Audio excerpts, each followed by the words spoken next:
Wow. I'm Mitchell from Australia, and this is the number one flat earth proof. The premise to this starts with the sextant and how we use the sextant in celestial navigation. We look directly through the sextant at the horizon. But if you live on a globe, what horizon are you actually looking at, globers? Is it the Earth horizon? The water horizon? The horizontal reference plane? The visible horizon? How about the sensible horizon? The geodal horizon? Or the celestial horizon? Well, it's certainly not the geometric horizon, Earth curve. No, that was debunked by the Black Swan over 18 months ago. But now the globe-believing zealots tell us that their horizon is refracted. It's not an actual horizon. So how do we have a tangent to a refracted horizon? When you're viewing a star on a globe, how are we measuring an angle to the horizon if it's refracted? You will never ever get an angle to a refracted horizon.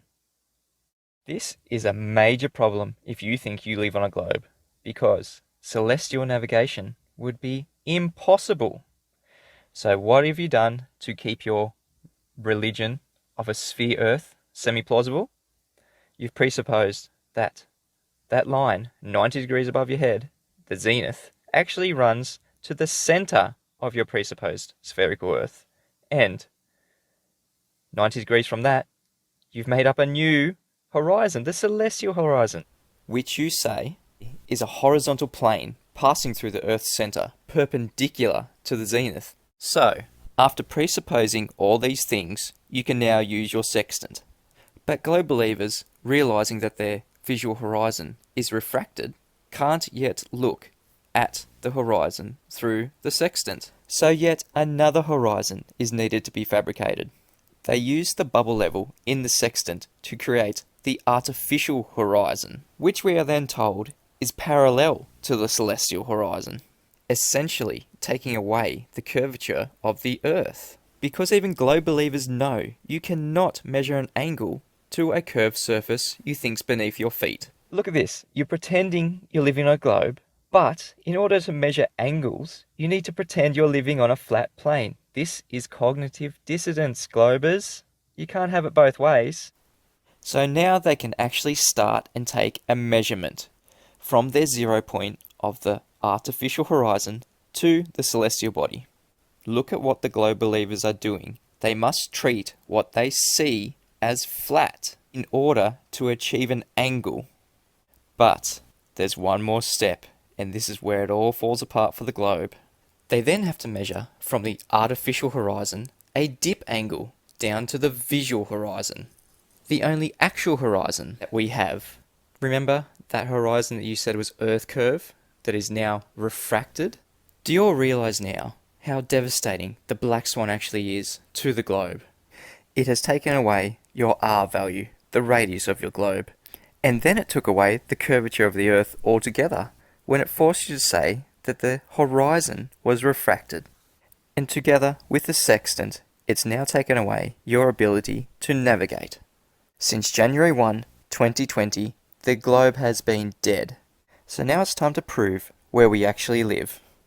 May I present to you the number one flat Earth proof.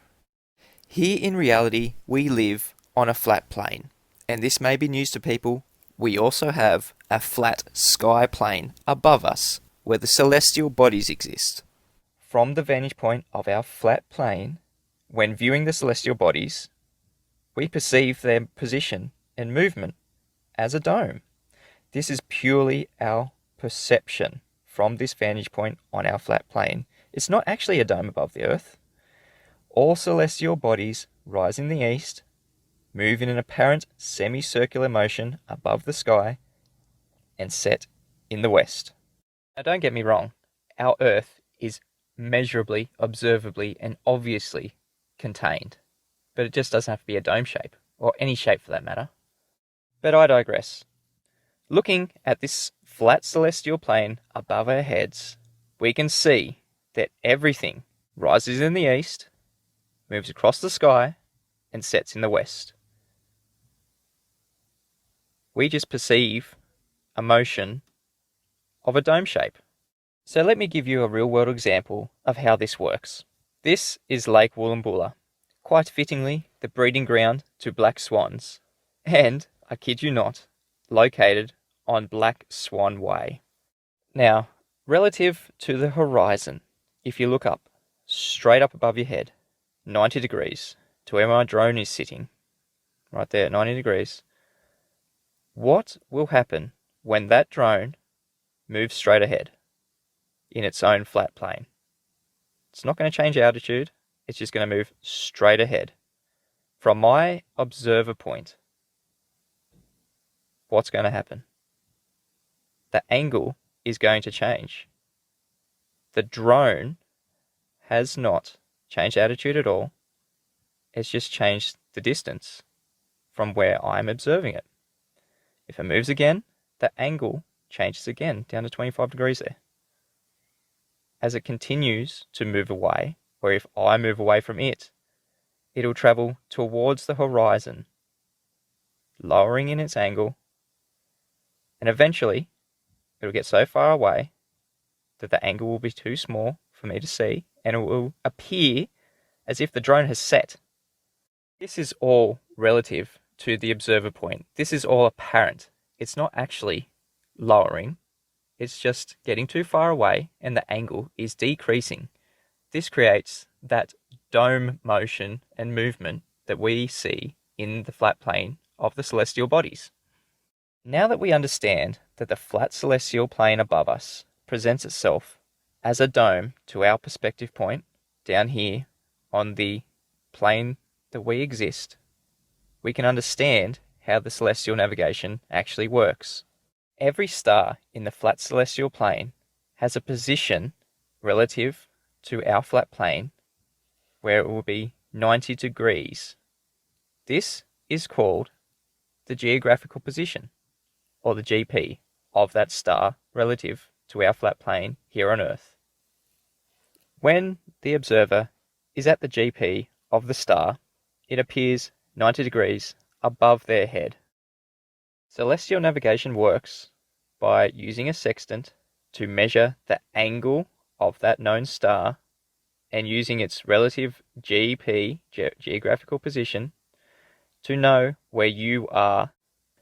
And I'll continue to point out that measuring angles to celestial bodies only works if we are on a flat plane. Now, if one observer measures 30 degrees to a star, and another observer measures 30 degrees to that same star, we can conclude that they are both on what's called a circle of equal altitude. And this is another killer blow to the globe right here. Everything on that circle of equal altitude is exactly that, equal altitude. No matter where you are on that circle, you're going to measure 30 degrees. And through being able to measure an angle to that star relative to the horizon, everything on that circle, in between that circle, in the area of that circle, is absolutely flat and level. By doing this once with a sextant, you know you are somewhere on that circle of equal altitude. To triangulate your actual position, you need to repeat these steps with other stars.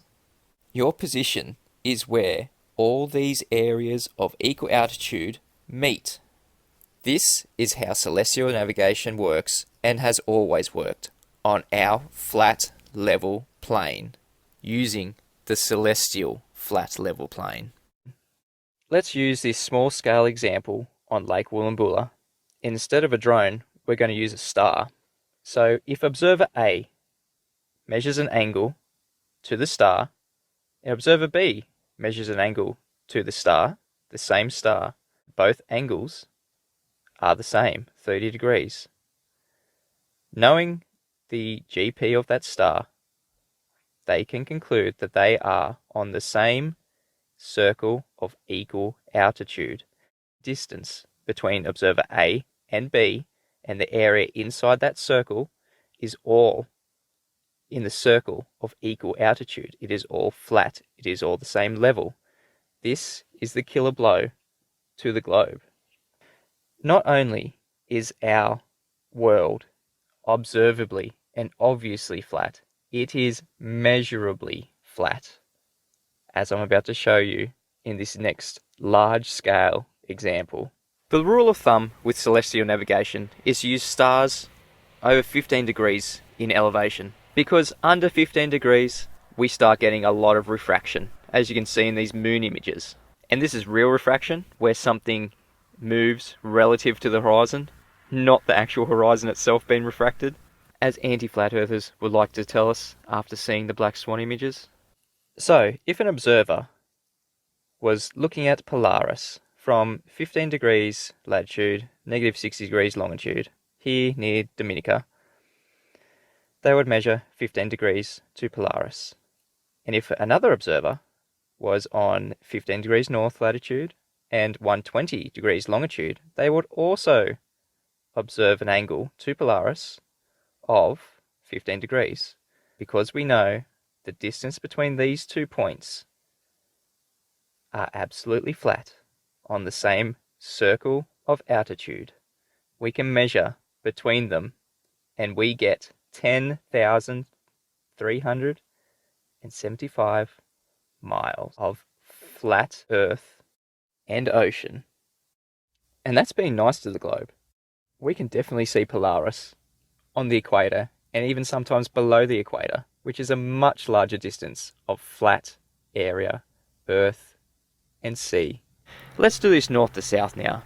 If someone was at negative 75 latitude looking at a star with a GP on the equator, we would be on the same area of equal altitude as someone looking at the same star from 75 degrees latitude. Knowing that between these 2 points has to be absolutely flat, let's measure between them.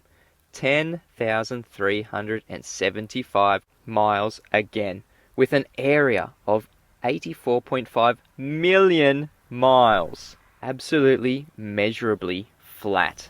But it doesn't stop there. Look at this map with all the GPs of the navigational stars on them. And the reason why this is the #1 flat earth proof is because using just one area of equal altitude proves that that large area that we're navigating on is absolutely flat. But by doing this multiple times to create multiple areas of equal altitude, we can literally measure our entire world as flat.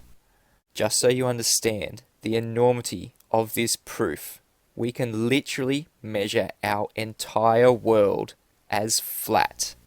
We are living on a flat earth. 2020 was the year of the black swan. 2021 is the year of the sextant. There is no more debate. The globe has been killed. The flat earth has been proven. This is the #1 flat earth proof.